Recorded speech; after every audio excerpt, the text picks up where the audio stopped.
Coming to the next question, from a point P on the ground, the angle of elevation of the top of a 10-meter tall building is 30 degree. A flag is hoisted at the top of the building and the angle of elevation of the top of the flag staff from P is 45 degree. Find the length of the flag staff and the distance of the building from the point P. तो question में हमें दिया हुआ है एक point P है जो कि ग्राउंड लेवल पे है। ठीक है, आप देख सकते हैं यहाँ पे पॉइंट P है ग्राउंड लेवल पे, ठीक, जिसका एंगल ऑफ एलिवेशन जो बन रहा है, एंगल ऑफ एलिवेशन किस पे बन रहा है, एक 10 मीटर टॉल बिल्डिंग है। ठीक है, एक 10 मीटर टॉल बिल्डिंग है जहां से पॉइंट P से एंगल ऑफ एलिवेशन इसके टॉप मोस्ट पॉइंट पे, इस बिल्डिंग के टॉप मोस्ट पॉइंट से और ये पॉइंट से, P पॉइंट से जो एंगल ऑफ एलिवेशन बन रहा है वो कितना बन रहा है, 30 डिग्री का बन रहा है।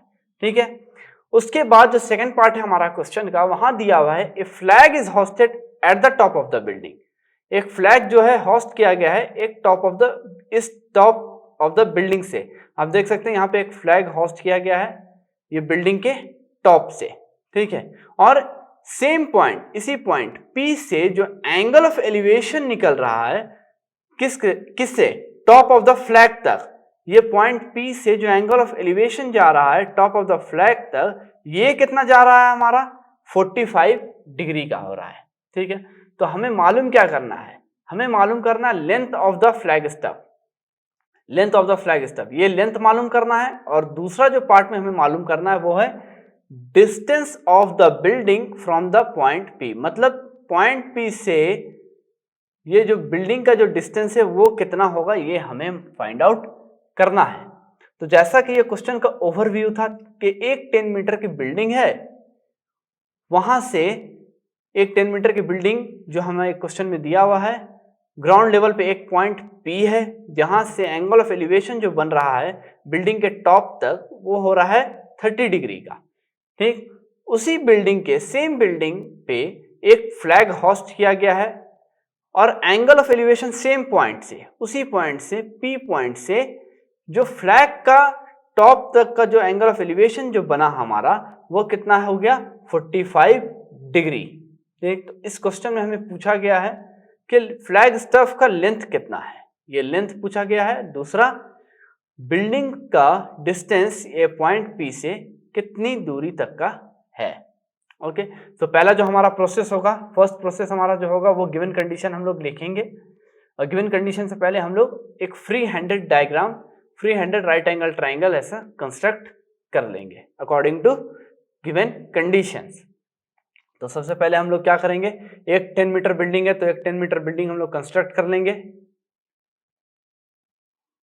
सपोज ये एक 10 मीटर बिल्डिंग है, ये हमने कंस्ट्रक्ट किया, फ्री हैंडेड कंस्ट्रक्ट कर रहे हैं। ठीक है, ये एक 10 मीटर बिल्डिंग है। अब आप देख सकते हैं यहां से, इस बिल्डिंग के बेस से ये एक पॉइंट P लिया गया है। ये बिल्डिंग के सपोज ये बेस से यहाँ पे एक पॉइंट मैं मार्क कर देता हूं जो कि P है। ठीक है, यहां से यहां तक। ठीक, ये बिल्डिंग से, ये बिल्डिंग का बेस हो गया, यहां से ये पॉइंट P हो गया, इसका डिस्टेंस हमें पता नहीं है और वो हमें फाइंड आउट करना है। ठीक, ओके, तो पहला कंडीशन क्या था कि इस पॉइंट से, ये P पॉइंट से, आप देख सकते हैं डायग्राम में, ये P पॉइंट से जो एंगल ऑफ एलिवेशन जो बना है कहां तक का, बिल्डिंग के टॉप का, वो कितना बन रहा है, 30 डिग्री बन रहा है।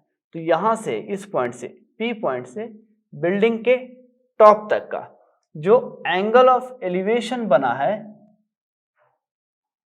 वो कितना बन रहा है, 30 डिग्री। ठीक है, अब उसके बाद सेकंड जो है हमारा, सेम बिल्डिंग के ऊपर एक फ्लैग होस्ट किया गया। तो उससे पहले हम लोग बिल्डिंग की जो हाइट है 10 मीटर वो हम लोग लिख लेंगे 10 मीटर। अब इसी बिल्डिंग के ऊपर एक फ्लैग होस्ट किया गया है। सपोज ये बिल्डिंग का टॉप है, यहां से एक फ्लैग होस्ट किया गया है। ठीक, और सेम पॉइंट, इसी पॉइंट P से जो एंगल ऑफ एलिवेशन गया है फ्लैग के टॉप तक का वो कितना बन रहा है, 45 डिग्री। तो अगर सपोज यहाँ पे अगर ये पॉइंट P है, यहाँ से अगर हम देखें तो एंगल ऑफ एलिवेशन जो बना ये फ्लैग का, वो कितना बन रहा है, 45 डिग्री। ठीक है, ये एंगल ऑफ एलिवेशन बन रहा है। तो हमें मालूम क्या करना है, पहला तो ये डिस्टेंस हमें निकालना फ्लैग स्टफ का, और दूसरा बिल्डिंग के फुट से ये पॉइंट P का टोटल डिस्टेंस कितना है वो हमें फाइंड आउट करना है। तो सबसे पहले हम लोग क्या करेंगे, एक नेमिंग दे देंगे, सपोज A B C और ये है आपका पॉइंट P। तो यहाँ पे हम लिख लेते हैं पहला गिवन कंडीशन, गिवन हमें क्या मालूम है, बस बिल्डिंग की हाइट मालूम है BC जो कि 10 मीटर है। ठीक, हमें फाइंड आउट क्या करना है, length of the flag stuff find out करना है। तो लेंथ जो फ्लैग स्टफ का था वो हमने किससे डिनोट किया है, AC से। तो AC हमें मालूम करनी है। दूसरा जो है हमारा डिस्टेंस जो है वो फाइंड आउट करना है, किसका डिस्टेंस, बिल्डिंग से लेकर के पॉइंट P तक का डिस्टेंस हमें फाइंड आउट करना है। बिल्डिंग के फुट का पॉइंट P से कितना डिस्टेंस है वो हमें फाइंड आउट करना है। तो ये जो डिस्टेंस है उसको हम लोग BP से डिनोट कर देते हैं। ठीक है, ये दोनों चीज हमें फाइंड आउट करनी है। तो पहला चीज क्या है, पहला चीज है हमारा length of the flag stuff. ठीक, AC। AC अगर हम देखें, AC कैसे फाइंड आउट करेंगे हम, AB माइनस ये डिस्टेंस BC। ठीक है, तो ये जो टोटल डिस्टेंस है AB ये तो हमें पता नहीं है, माइनस BC ये डिस्टेंस, तो BC तो हमें मालूम है कितना है हमारा, 10 मीटर है।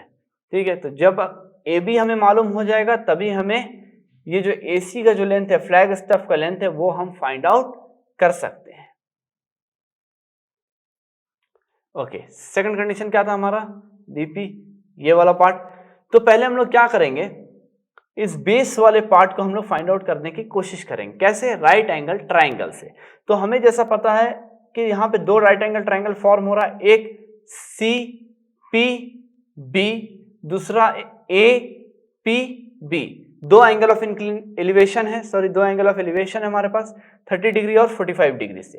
तो पहले वाला हम लोग क्या करेंगे, हम लोग BP फाइंड आउट करने की कोशिश करेंगे। किस ट्राइंगल से, एंगल ट्राइंगल CPB से।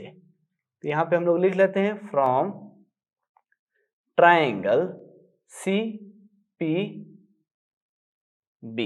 ठीक है, तो अब जब हम इस प्रोसेस को एग्जीक्यूट करेंगे तो सबसे पहली चीज जो आती है हमारे दिमाग में वो क्या आता है, ट्रिग्नोमेट्रिक रेशियोज। इस केस में हम कैसे आइडेंटिफाई करेंगे, आप देखें, हमें निकालना क्या है, बेस निकालना है। दिया हुआ क्या है हमारे पास, परपेंडिकुलर साइड दिया हुआ है। तो यहाँ पे रिलेशन किसका बन रहा है, परपेंडिकुलर साइड का और बेस का रिलेशन बन रहा है। तो जब भी परपेंडिकुलर और बेस का जब रिलेशन बनता है तो हमारे पास दो ट्रिग्नोमेट्रिक रेशियोज ध्यान में आता है, पहला tan, दूसरा cot। तो इस केस में हम लोग ले सकते हैं BC upon BP is equal to tan 30 degree, क्योंकि इसकी एंगल ऑफ एलिवेशन क्या है, 30 डिग्री, तो इसलिए हो गया ये tan 30 डिग्री। सिंस BC की वैल्यू कितना है, 10, तो हम सब्स्टिट्यूट कर देंगे 10 डिवाइडेड बाई BP हमें फाइंड आउट करना है, is equal to tan 30 1 upon √3। तो BP क्या हो जाएगा, क्रॉस मल्टीप्लाई कर देंगे दोनों साइड्स को, तो BP हो जाएगा 10 अंडर √3 मीटर। तो ये हो गया पहला पार्ट का आंसर, जो कि क्वेश्चन में पूछा गया था कि distance of the building from the point P। जो बिल्डिंग का जो डिस्टेंस था पॉइंट P से, ये हमने फाइंड आउट कर दिया है 10 अंडर √3 मीटर। ओके, अब सेकंड पार्ट में हमें क्या फाइंड आउट करना है, सेकंड पार्ट के लिए हमें length of the flag stuff find out करना है। तो length of the flag stuff के लिए हमने पहले इक्वेशन लिखा हुआ है AB माइनस BC। यहाँ पे हमें AB की वैल्यू मालूम नहीं है, तो हम क्या करेंगे, पहले AB की वैल्यू मालूम करेंगे।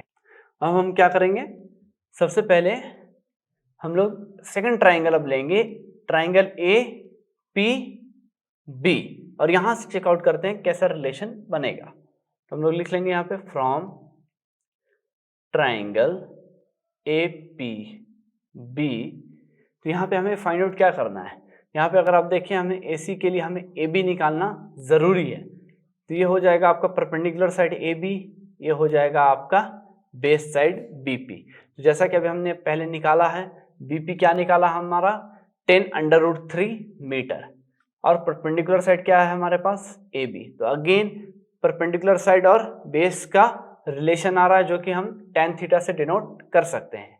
तो ये हो जाएगा A B upon B P is equal to tan, इस बार कौन सा एंगल बन रहा है 45 डिग्री, ठीक है।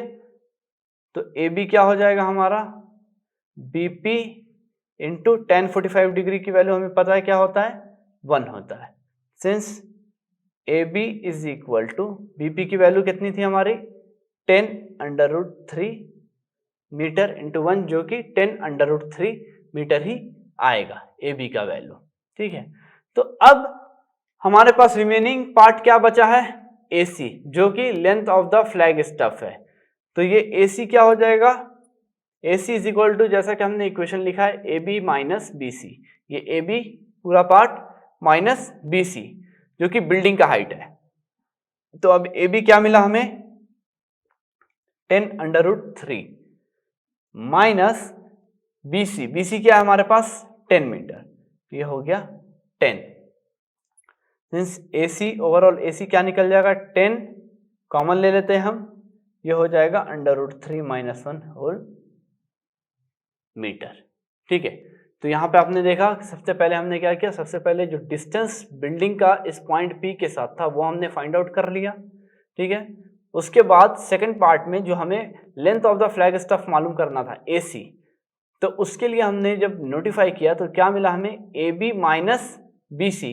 तो AB की वैल्यू तो हमें पता नहीं था, तो इसलिए अगेन हमने दूसरा ट्राइंगल लिया, ट्राइंगल APB, और यहां से हमने निकाला AB का पूरा डिस्टेंस। जब AB का डिस्टेंस हमें मिल गया, तो अगर ये फिगर को आप देखेंगे तो AC का जो डिस्टेंस निकालना था हमें, उसका क्या हो जाएगा वैल्यू AB माइनस BC।